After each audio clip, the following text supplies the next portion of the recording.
Having done this for a really long time, there's one thing I know for sure. Nobody loves spending money on insurance premiums. In this video, I'm going to share with you 7 ways that people waste money on their insurance premiums to help make sure that you're not one of them.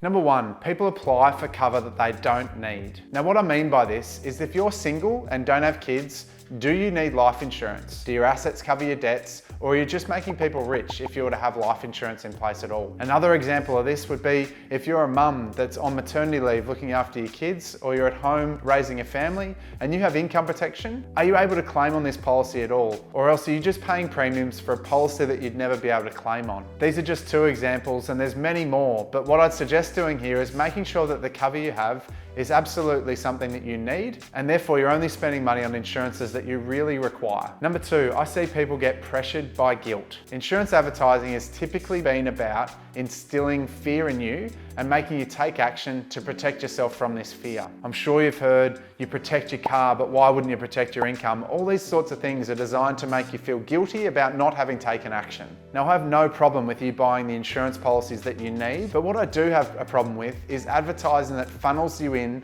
to inferior products. These types of products are those ones that you see on daytime TV that promise no questions up front, and you feel that you've made the right decision and protected yourself and your family, when really you've got something that's a poor quality product and you're spending money on something that doesn't do what you desire. The third thing relates to the second, being that we're offered things that are too good to be true. Now this is the old adage, if things sound too good, they often are. And what I mean by this when it comes to insurance is that a good insurance policy will ask you a lot of questions up front to make sure that they're offering you the cover that you're entitled to, and also protecting themselves should you need to claim on this. If you're not being asked a huge series of questions up front, the risk that you run is that at claim time, the insurance companies are going to ask you these questions. Should they then determine that they wouldn't have offered you the insurance policies, you have that risk that you won't receive the benefits that you thought you would have, and the ones that you've also been paying for. So don't get fooled into taking out something because it sounds easy to get it up front, because they're often too good to be true. The next thing that I see is that many people miss out on claims that they would have been entitled to. Now, I'm a self-confessed insurance nerd and spend a lot of time reading these PDS documents so that I can maximize the claims for my clients. There are subtle differences in these policies, such as specific injury benefits that I personally have had 3 claims for breaking bones without having a day off work. There's things that will pay your mortgage for you on your behalf if you're out of work for a period of time, and other partial payments that you'd be entitled to had you have just asked the question.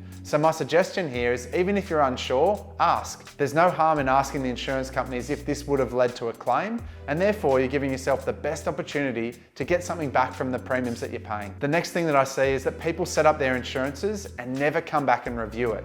Once you do get around to taking out your insurance policies, there's a huge sense of relief because it's done, and it's typically been sitting on your to-do list for a long time. Unfortunately, that's not where it stops. So by having a framework to come back and revisit the insurance needs that you have going forward, most people are able to reduce the cover they need as they get older and when the premiums are getting more expensive. The risk of not doing this is that as those premiums get more expensive, if we don't come back and revisit them, then the premiums we pay get more and more. For most of us with insurance through our super fund, we don't notice these premiums coming from the bank account, so we don't take any action on this. The impact of these additional premiums is that we have less money in super when we need it at retirement. So make sure you've got a framework for coming back and revisiting your insurance levels and premiums in a periodic manner. The next way is out of sight, out of mind, which relates a little bit to these superannuation premiums again. Now, I'm sure we all know the detriment of having multiple super funds by the way of fees. The other way you're disadvantaged by multiple super funds is by having multiple insurance policies charging you premiums. Again, as I mentioned before, because these premiums aren't coming from your bank account, we're not as vigilant on these premiums as we would be if they were coming from the bank. So if you've got multiple super funds, make sure you're not paying for multiple insurance policies that you don't need. The final tip is that we don't know what we don't know. There are ways that you can take some of the advantages back from the insurance company and beat them at their own game. One of these ways is using stepped and level premiums where they're required. If you want some detailed information on this, I'll link the other video, but essentially a level premium will start out more expensive, but save you a truckload of premiums over the long term. This is suitable for those policies that you're gonna have in place for a long period of time. So if you are considering this, make sure you reach out and get some advice. The other thing that I see is that you don't understand the levers that control price. What I mean by this is that it's very easy to understand that the more insurance we apply for, the more expensive the premiums are.